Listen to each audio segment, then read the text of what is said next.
So I'm in a 2023 Volkswagen Golf ETSI, and I'm going to show you how to turn on adaptive cruise control.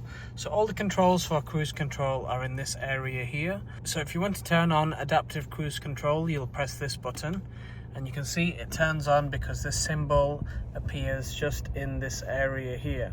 So that means it's ready to be turned on. You can press it again to turn it off, so you can see there it says ACC deactivated, but press it to turn it on and it will show up there. Then what you want to do is press set.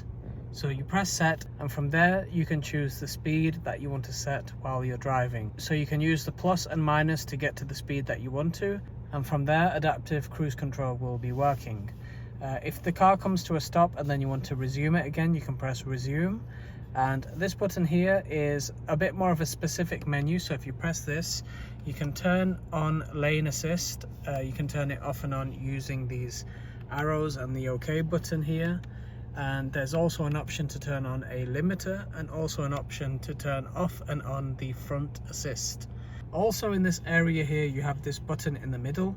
This is for you to set the follow distance from you and the car in front.